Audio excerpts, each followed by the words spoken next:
Álvaro, uma boa noite para você. Como é que você está? Como estão as coisas em Barreiras? Tudo bem, tudo ótimo, graças a Deus. Mas antes de nós começarmos o nosso estudo, eu quero fazer um comentário que eu sempre gosto de fazer antes de começar, para aqueles que não ouvem a nossa série desde o princípio. O nome da nossa série é De Moisés a Kardec. O objetivo desse conteúdo não é validar o conteúdo do Velho Testamento como se ele fosse um conteúdo espírita. Não. Não é nosso propósito sair tomando todos os versículos do Antigo Testamento e dar justificativas espíritas para todos eles. Não é esse o nosso objetivo. O objetivo desse nosso trabalho é nós trabalharmos especificamente sobre os aspectos da sabedoria judaica oculta dentro desses textos e as conexões espirituais que isso possui. É ler esses textos no sentido mais parabólico que eles têm do que na literalidade que eles possuem.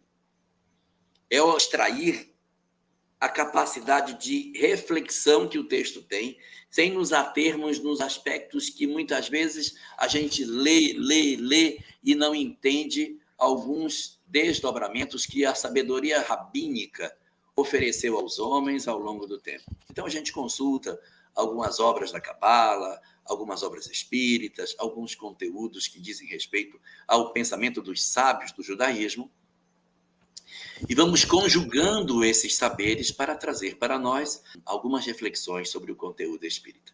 Esse é o nosso objetivo. E, nesse sentido, nossas lives anteriores, nós atravessamos todo o livro de Gênesis, depois fizemos todo o livro de Êxodos, e agora estamos na segunda live, referente ao terceiro livro de Moisés, em português conhecido como Levítico, mas na Torá, Vaikra. Nós estamos, portanto, estudando o conteúdo dessa terceira obra, que vai tratar especificamente das ordenações para os sacerdotes e dos mandamentos interessantíssimos que vão aparecer um pouquinho mais para frente, não no começo do texto, que esse começo do texto, os primeiros capítulos, são realmente voltados mais aos sacrifícios no templo, o Corban, aqueles fenômenos nos quais os animais eram oferecidos em holocausto no altar de sacrifício do templo, com os detalhes que estão consignados no texto para a ação dos sacerdotes. Todo o ritual para a morte dos animais é oferecida nesses capítulos iniciais. E aí, na nossa live passada, a gente falou sobre esse processo, e agora nós vamos tomar hoje mais 3 capítulos, do livro de Levítico, para analisarmos mais um trecho desses aspectos que dizem respeito ao sacrifício dos animais, que são hoje o nosso objeto de discussão. Na verdade, esse processo dessa relação que é oferecida, ele está muito mais ligado ao processo da época, de como que os deuses, e no caso Deus de Israel, ele se comportava no sentido de assistir os homens abrirem mão das coisas em favor dos seus ideais espirituais. Então, no momento ainda muito inicial da nossa condição espiritual, não se esperava sacrifícios do ponto de vista moral, mas os sacrifícios em termos do desapego dos bens. Então, o sacrifício dos animais era enxergado como sendo uma abertura da mão do interesse material pelo bem espiritual. Porque um animal era uma coisa muito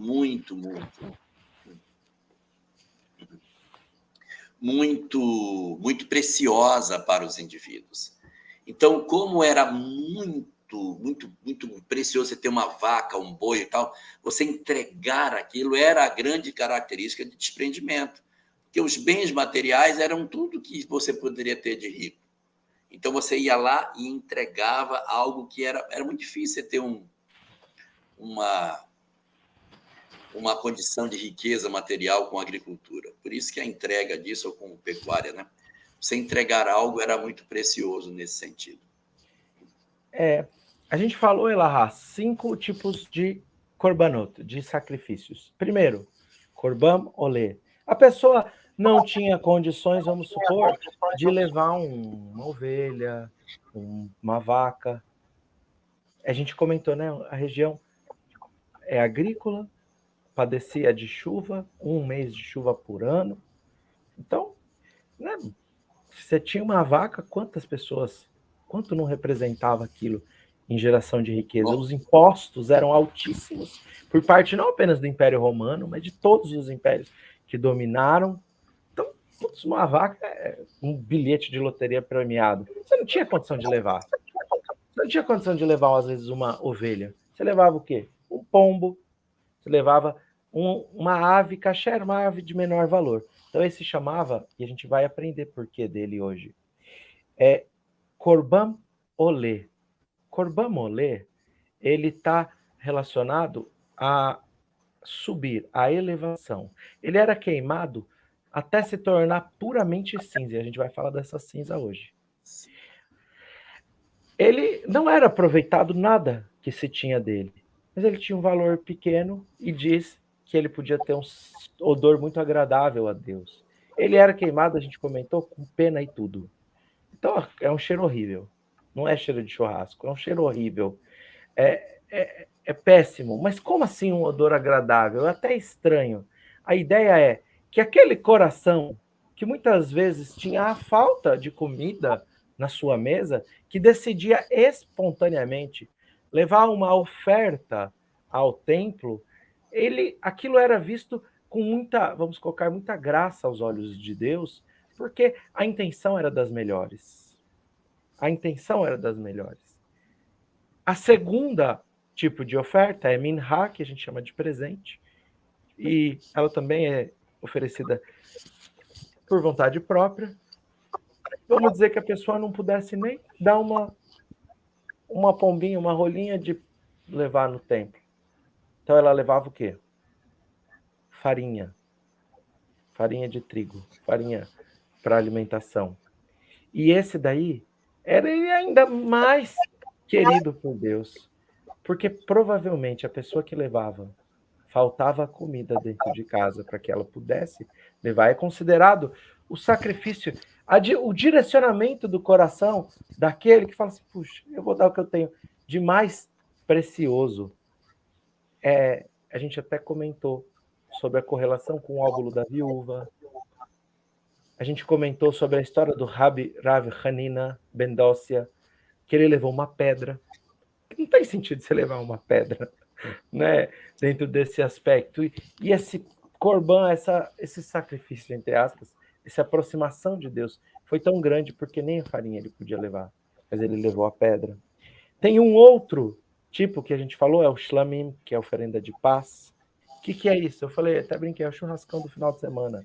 Você tem pessoas que você ama, que você quer fortalecer laços, você leva com a sua vontade, parte desse corban, parte desse animal que foi sacrificado ali, ele é dividido, faz-se uma refeição com todos, uma parte pode ser doada, e esse é o terceiro tipo. Hatat, a gente falou, é o quarto tipo, que het vem de errar, retaegel, é o pecado do bezerro de ouro. Então não é pecado, é errar. Você errou, mas foi sem querer. Vou usar essa palavra, não gosto do pecado, né? A gente sabe que essa palavra não é legal. Você transgrediu, mas foi sem querer, você não teve a intenção. Então o que você faz? Você levava junto no mesmo local, onde é o Corban Molê. Por quê? Porque ali ninguém ia saber que você cometeu uma transgressão. As pessoas podiam achar que simplesmente você estava indo para lá porque você queria levar algo do seu coração. Não porque você tinha feito uma transgressão. E por último, Hashem, que significa culpa em hebraico. Então, Corban Hashem é um sacrifício, vamos assim colocar, que é que a pessoa fez um pecado e ele teve intenção e ele tem que levar lá, ele está obrigado, vamos assim dizer, a levar isso para tentar ver se esse espírito retorna, se reconcilia com Deus. Elahá, agora uma coisa você comentou, que se quiser comentar outra coisa, ou colocar aqui também, que é sobre essa degola, Ah, sim. Antes de falar dessa degola, eu queria comentar uma outra coisa. A gente vai comentar lá na frente sobre isso, mas quero aproveitar aqui e fazer uma observação. Vai ter um dia específico que a gente vai tratar disso. De certa maneira, está até fazendo um spoiler. Mas é no livro de Levítico, mais para frente, que a gente falar sobre o bode expiatório. Vai ser aqui nesse livro que a gente vai tratar. Quando uma pessoa ela tinha muitos pecados, ela levava um bode para o sacrifício. Ela botava a mão na cabeça do bode, confessava todos os seus pecados e os pecados passavam tudo para o bode. Aí o sacerdote matava o bode e você ficava livre do pecado. Como o animal ficou cheio de muitas energias ruins, o corpo dele não ficava dentro do arraial, ele era levado lá para fora, jogado lá longe, para que ele não ficasse ali e contaminasse com as suas energias as outras pessoas. Ele ficava a uma boa distância do arraial no deserto. Então, o bode expiava no seu lugar. Esse era o bode expiatório. É daí que surge a expressão que a gente usa, fulano foi o bode expiatório. O que é isso? Alguém botou a mão em cima da cabeça dele, transferiu as culpas e ele assumiu tudo e você saiu isento das responsabilidades.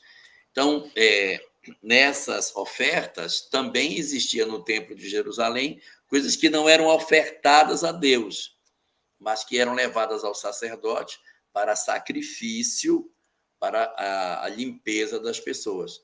Então, haviam várias formas de se manifestar esse processo de relação e de restabelecimento da conexão com o Criador. E aí o bode, coitadinho, acabava pagando pelos pecados do outro. Sabe lá, uma vez, falando sobre a degola, porque você vê lá que tem que degolar, você vê algumas coisas que a gente assusta. Sim.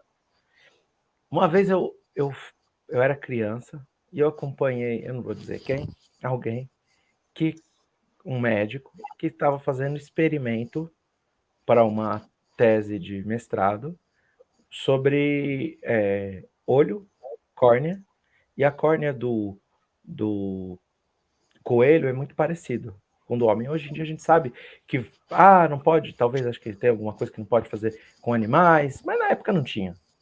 Eu já não estou tão novinho, então na época não tinha. Na época você podia usar os animais para isso. E tinha que matar o coelho para tirar a córnea, para fazer os experimentos. E eu pedi para assistir. Eu era criança, falei, quero ver. Né? Curioso que só. E eu lembro que a pessoa nunca mais saiu da minha cabeça. O rapaz que foi matar, que não foi, obviamente, o médico, ele pegou o coelho e uma pessoa segurou e ele deu um chute no coelho.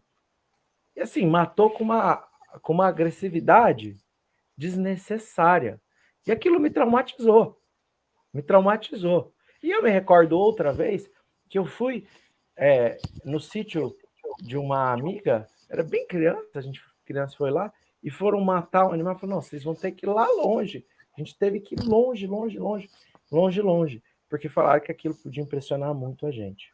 Então, quando a gente vê leis de degola, a gente precisa de entender o seguinte.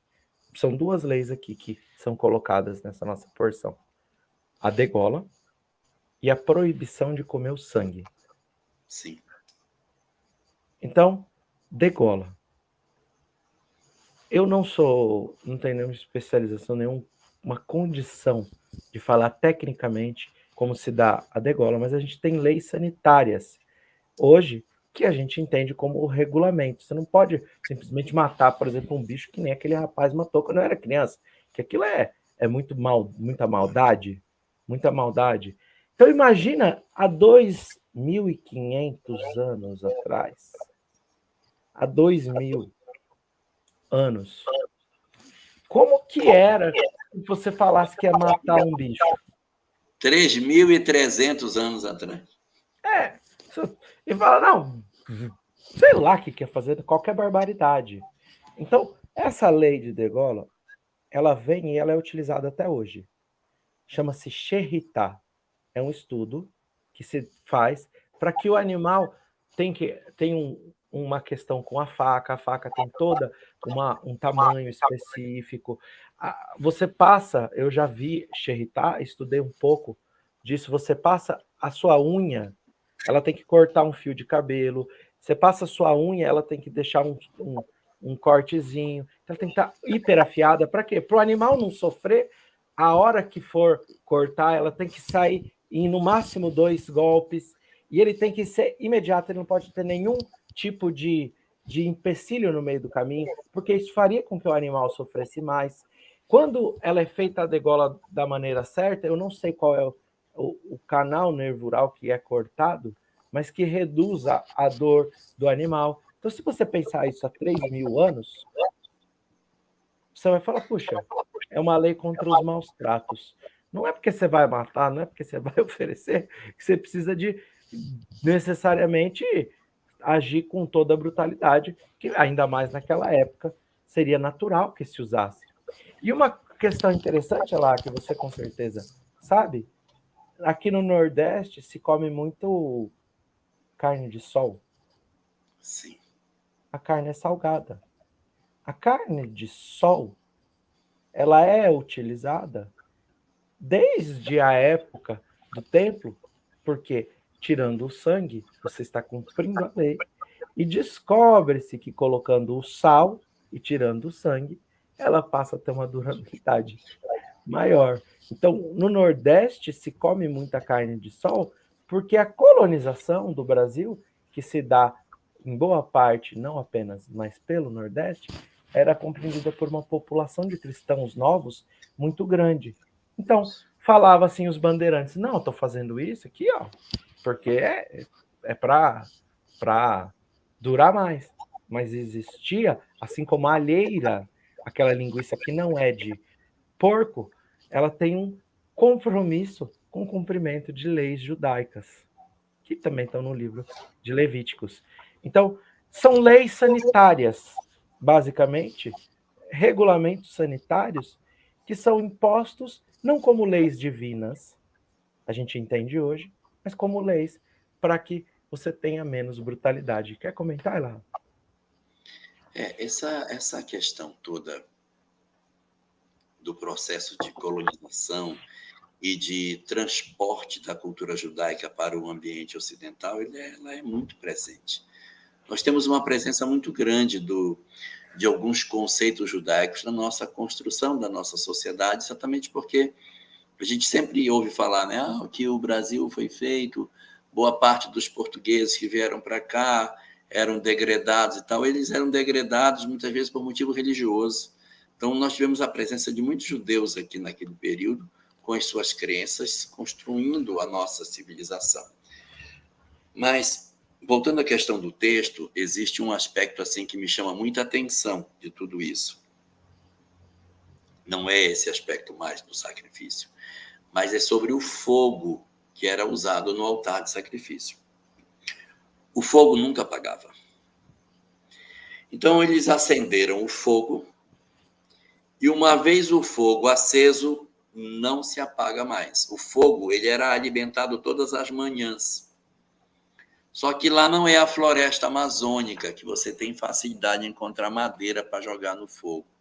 Dá trabalho manter um fogo aceso num local desértico. Não é fácil achar madeira para queimar noite e dia sem acabar. E queima para fazer uma oferta lá na frente. Aí você fica, puxa, mas está queimando durante a madrugada toda, não tem ninguém assando nada. E a madeira que a gente podia estar usando está queimando lá. Então veja o tanto de esforços, o tanto de dedicação que isso estabelecia. E nós estamos falando de um período que é 1.300 anos antes do nascimento de Jesus.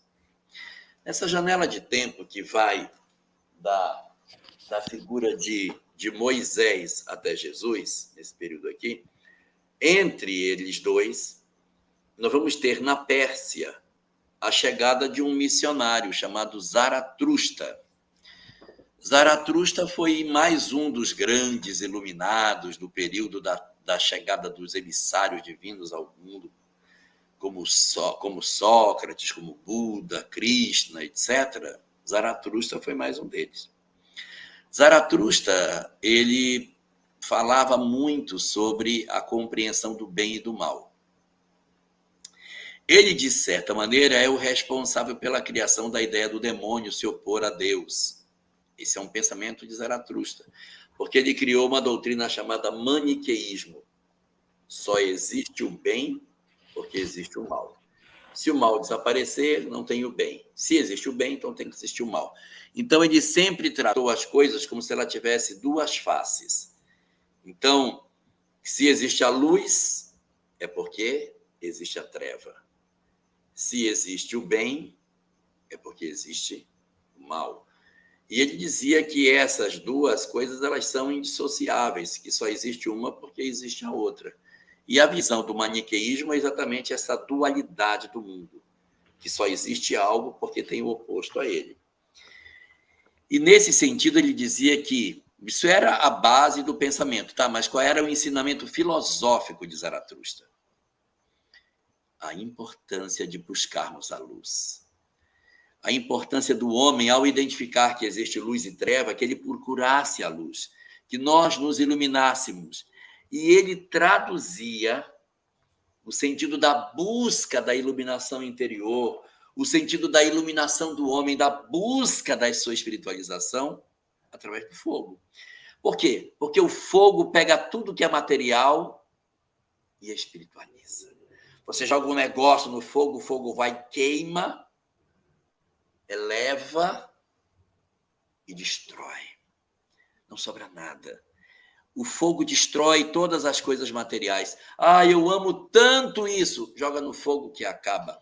Então, o fogo é a destruição de todo o apego humano. Ele é a representação da espiritualização. Estou fazendo uma parábola, gente. Estou usando o pensamento maniqueísta.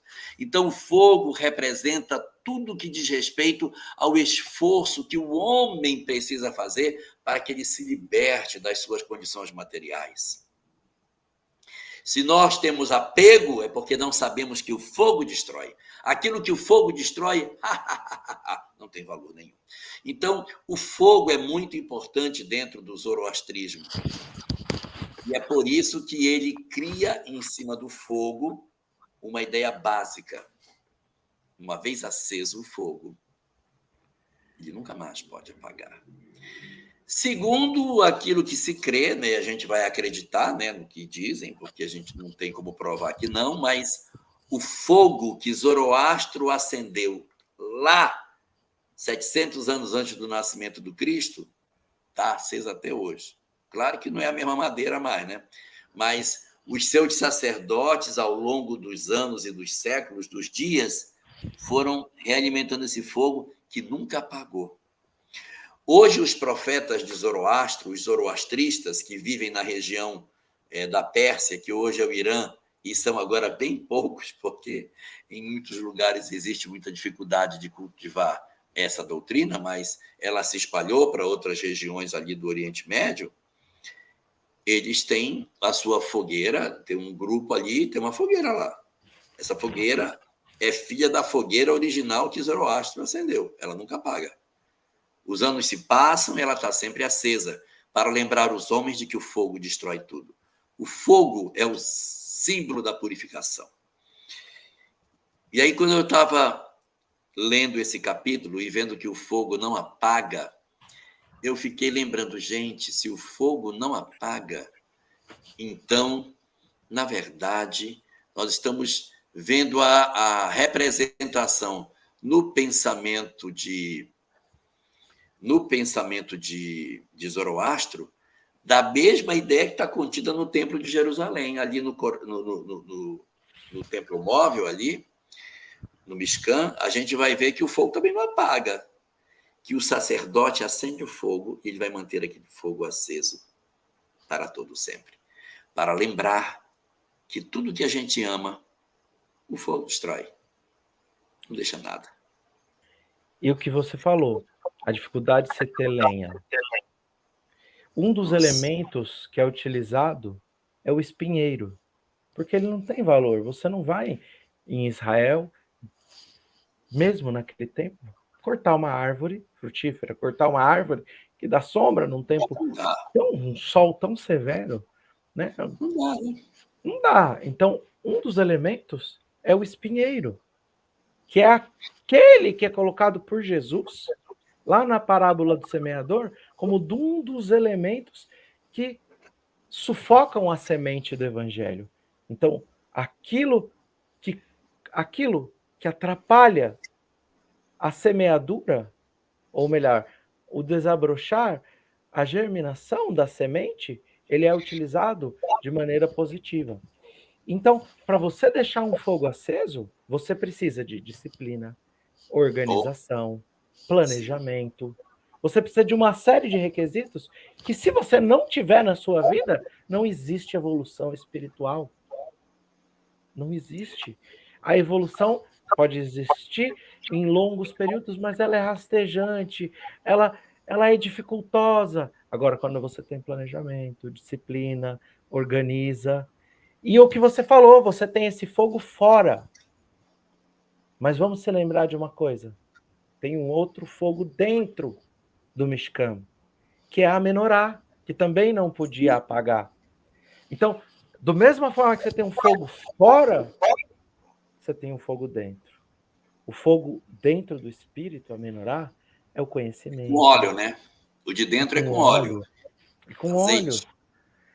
É o conhecimento, o autoconhecimento, a busca de instrução, o estudo, a intelectualidade e tudo isso cria condições para que fora do templo, do Mishkan, da nossa casa mental, a gente possa extrapolar luz, a gente possa levar a luz que se faz no autoconhecimento, a luz que se faz na instrução, brilhar fora do templo. Agora, essa luz nunca se apaga. É uma luz que em duas condições,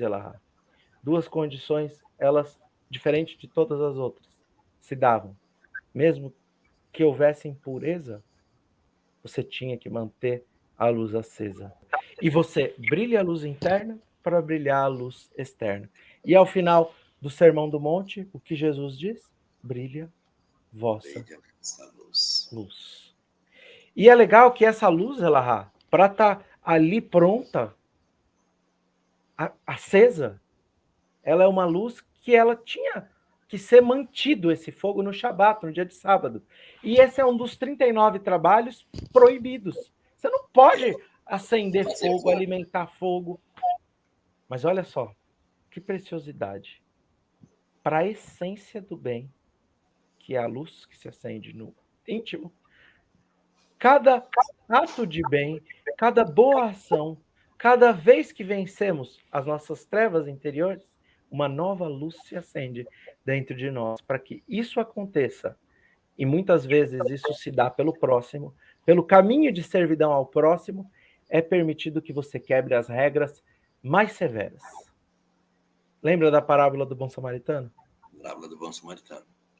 Você pode quebrar as regras mais severas da Torá, para que você acenda luzes dentro do seu templo interior e no mundo a partir do bem. Outra questão interessante que está correlacionada a isso, quer comentar? Não, pode continuar. Outra questão legal é sobre as cinzas que eu falei. Porque esse corbão lá, ou olê, ele queimava e virava cinzas. Esse monte também de madeira, vamos dizer, que tinha que se queimar, esse monte de madeira formava cinza. Então, quem eram os trabalhadores, assim, vamos dizer, mais braçais, entre aspas, do templo? Os levitas. Agora, é estipulado aqui como mandamento, e esse mandamento é legal, eu vou falar dele, como mandamento que o sacerdote colocasse todas as suas vestimentas e ele fosse limpar essas cinzas. E aqui é uma profunda lição de humildade. E quando a gente assume trabalhos, que seja uma palestra, que seja o papel de um médium, e a gente tem um livro sobre isso, ou Os Mensageiros, da série André Luiz, só sobre isso. Aí quando a gente assume essas posições, muitas vezes seria como se a gente estivesse com as roupas do Cohen, do sacerdote. Uma posição de destaque, algo que está diferente dos outros. E é normal, e a gente já assistiu, eu já assisti, que sou muito mais novo que você no movimento espírita. Você já deve ter assistido mais vezes do que eu. Ver médiums, oradores, diretores, presidentes de instituições e casas espíritas falharem, virem a cometer deslizes em função de que aquele orgulho tomou conta do espírito. E nós temos um amigo em comum, Elahá, que é o André Siqueira, hoje ele é diretor da FEB. Ele me contou assim, ele me deu um conselho pessoal de amigo. Ele falou: Álvaro, você está começando a fazer palestras, viajar fazendo palestras, isso antes da pandemia, né? Falou: nunca deixe para cada trabalho que você assume, onde você se expõe, cargo de direção, palestra, de ter um trabalho onde você não é visto. Porque a lição ali, aqui para nós, é que tudo isso que aparenta para o mundo exterior não me consuma com orgulho. Sim. Então ele ia para o trabalho mais simples, mais sujo, queria sujar na cinza, com as suas vestes mais limpas, para que ele nunca perdesse. Porque ele nunca perdesse a humildade. Bota a veste mais limpa e vai limpar as cinzas. Mas tem um detalhe nisso aí, que eu quero ver você fazer. Eu quero ver você limpar as cinzas de um fogo sem apagá-lo. Porque o fogo não podia ser apagado. Você tem que limpar sem apagar. Então, olha a habilidade que você tinha que fazer. Você tinha que chegar, pegar o fogo, pegar a parte que está acesa, transferir para cá, deixar ele aceso. Aí você limpa esse pedaço. Aí pega o fogo aceso, traz para cá, alimenta o fogo, limpa o lado de lá, porque tem que limpar sem apagar. Até nisso, você tem que ter disciplina para poder fazer. Era um ritual extremamente meticuloso que precisava ser realizado pelos sacerdotes. Elahá, tem mais uma coisa legal aqui, que faz todo sentido com tudo isso que a gente está falando. Essa paraxá começa com a palavra tzav. Tzav é a ordem, é uma ordem. Então, Deus disse a Moisés, vai lá e ordena. Mas essa ordem tem livre-arbítrio. Você dá a ordem, a pessoa faz se ela quer. E é interessante que a gente tem vai daber, fala para Moisés, Emor, instrui. Então, são três formas diferentes que a voz de Deus, entre aspas, simbolicamente, diz a Moisés. Agora, por que tzav? Por que uma ordem? Essa ordem, ela, dentro da ideia da Kabbalah, da árvore da vida, do lado esquerdo, você tem Hesed, esquerdo? Direito, né? Você tem Hesed. Direito. Do lado esquerdo, você Direito. tem Gvurah, que é julgamento. Severidade, julgamento. E no meio, você tem o perfeito equilíbrio. Então, eu vou dizer o que é isso. Um pai, ele tem que ter bondade. Então, vamos colocar um pai, uma mãe, alguma pessoa que está educando um filho. Então, ela tem que ter bondade. Então, o filho chega e fala, mãe, quero mais esse danoninho. E você dá 56 danoninhos, porque a criança pediu 56 vezes. A criança pediu 87 brinquedos hoje. Você tem que ter bondade. Você dá todos os 87 brinquedos e os danoninhos. Você não está educando o seu filho para a vida. Porque é bondade demais. Então, do outro lado, a gente tem disciplina, justiça, severidade. Então, você agora só vai ter severidade. Fala, quero danoninho. Não, danoninho não é necessário para a sua educação. Então, você não vai dar danoninho nunca. Meu filho, você não vai sair para trabalhar, para brincar nunca, porque você precisa de estudar, você precisa se preparar para a vida. Você também não está sendo bom. Você priva seu filho de tudo. Em algum momento, isso vai extravasar para aquela criança. Agora, o caminho do meio é qual? Você acha o equilíbrio. O equilíbrio entre Vai da Beira e Emor é tzav, é a ordem. O equilíbrio da fala, entre aspas, da arquitetura textual de Deus com Moisés é essa ordem. Então, essa ordem, ela gera rachem, misericórdia. Então, a misericórdia, ela nasce do equilíbrio perfeito entre severidade e bondade. E aqui vão nascer todos esses elementos que a gente encontra dentro desse texto. Agora, só para a gente entender academicamente, Elahá, como é interessante essa questão dos sacrifícios, tem um livro de Rebecca Costa. O livro é The Watchman's Riddle, Thinking Our Way Out of Extinction. Então, pensando de uma forma de a gente não encontrar a nossa extinção, vai falar o livro. Então, essa autora, ela procura a história de civilizações que foram extintas e ela traça paralelos. Uma das civilizações que ela fala é sobre os maias. A gente falou sobre incas, astecas e maias semana passada. E ela vai falar que os maias tiveram sua civilização do ano 2600 a.C. até o ano 900. Chegaram a ter uma população de 15 milhões de habitantes e foram extremamente desenvolvidos na matemática, bom, na arquitetura, astronomia. Então, uma civilização que toma um destaque e, de repente, some, desaparece. Então, ela fala que você encontra academicamente várias teorias. Vamos falar se foi epidemia, foi falta de alimento, Ela fala, não importa. O que ela identifica, trazendo paralelos entre diferentes civilizações, que poderia ser o conjunto de tudo isso, ela fala, existem equívocos que muitas vezes uma civilização comete e não trata, não busca solução. E isso é transplantado para o futuro e acaba indo para o inconsciente daquela população futura. Ou seja, a partir de soluções de problemas que você não buscou solução, você não transmite, você não cria uma ponte com o futuro, isso cria uma fratura no desenvolvimento da civilização. Então, o interessante que ela vai colocar é que os maias, por exemplo, eles foram para uma religiosidade superficial, frívola. Nos dias de hoje, a gente escolhe filosofias que trazem soluções mágicas. Uma solução mágica para a sociedade, isso vai resolver todos os problemas. Simples assim. Uma solução, às vezes, totalmente materialista, que não enxerga individualismo. Isso traz solução, segundo ela, essa autora.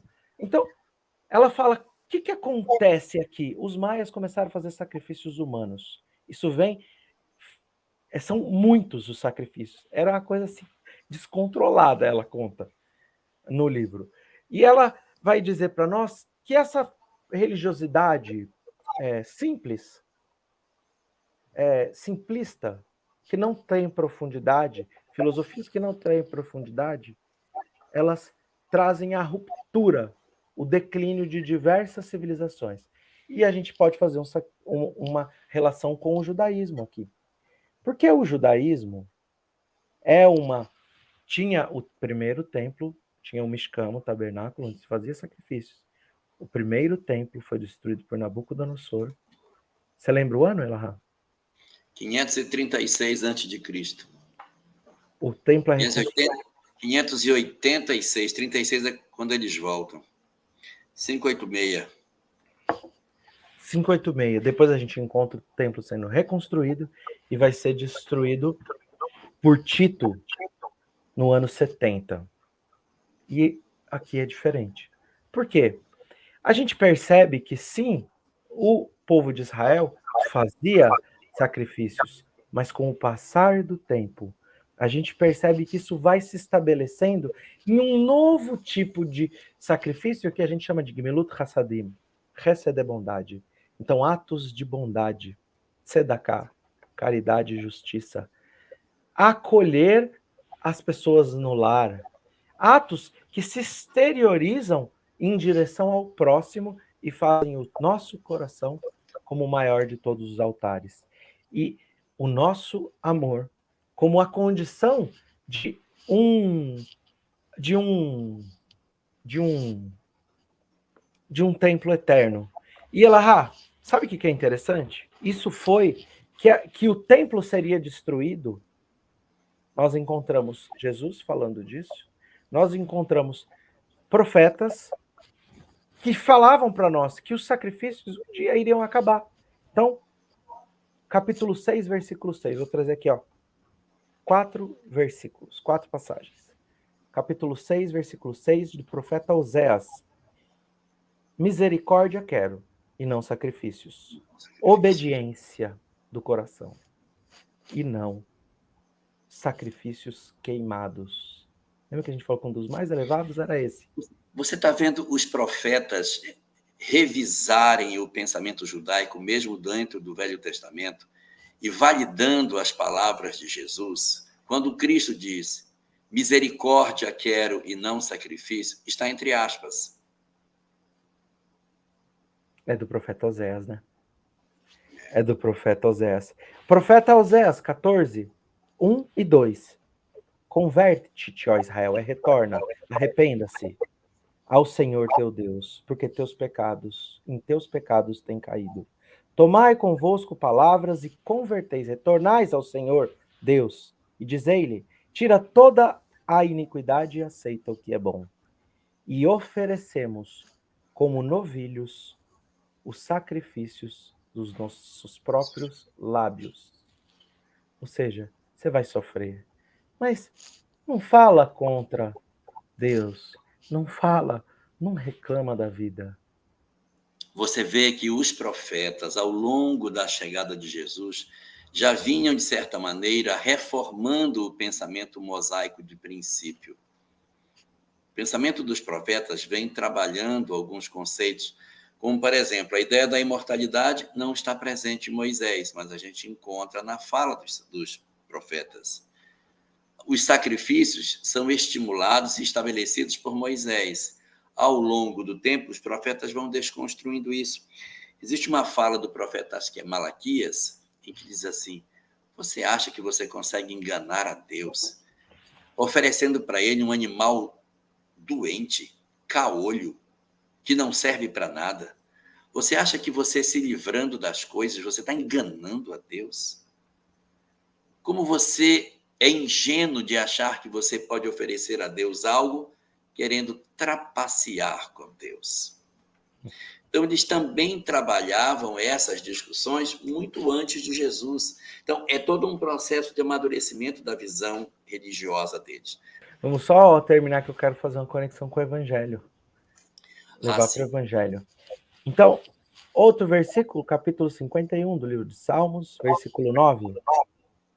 O verdadeiro sacrifício para Deus é um espírito contrito, um coração aquebrantado.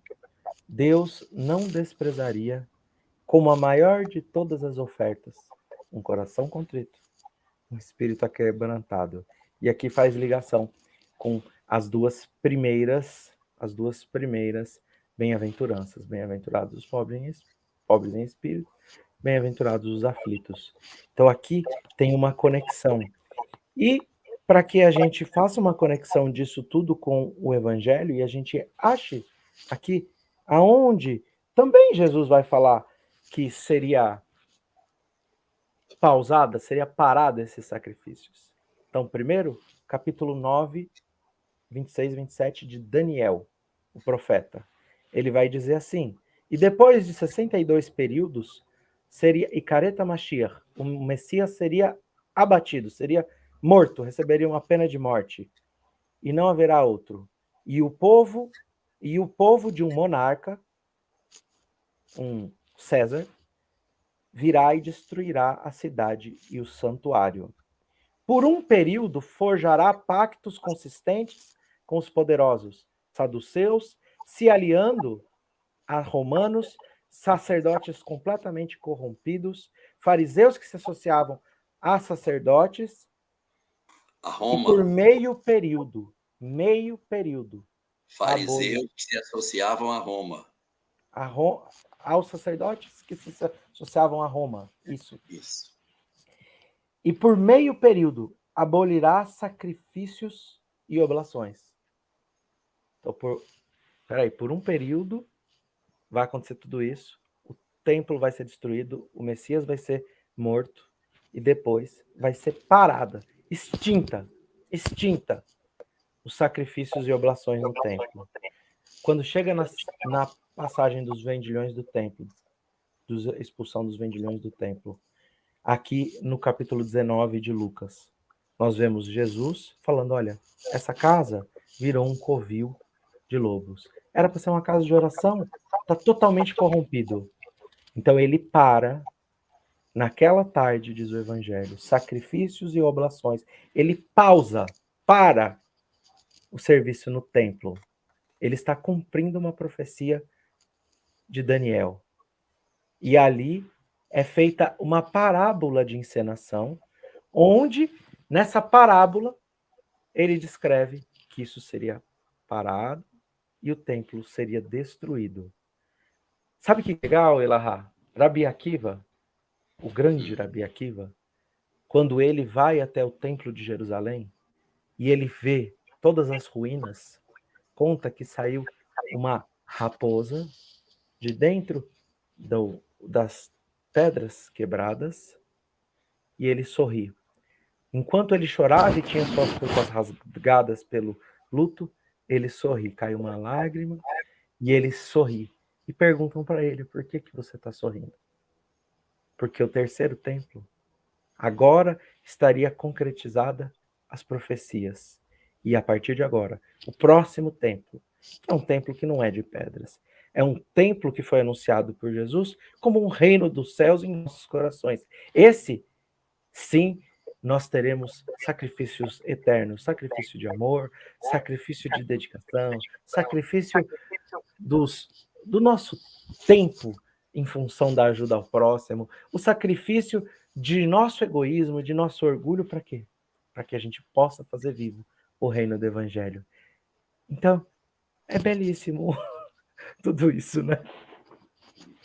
É belíssimo tudo isso. Tem muita coisa técnica que depois, né, dá para estudar com mais calma.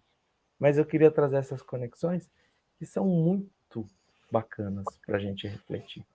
Então vamos orar.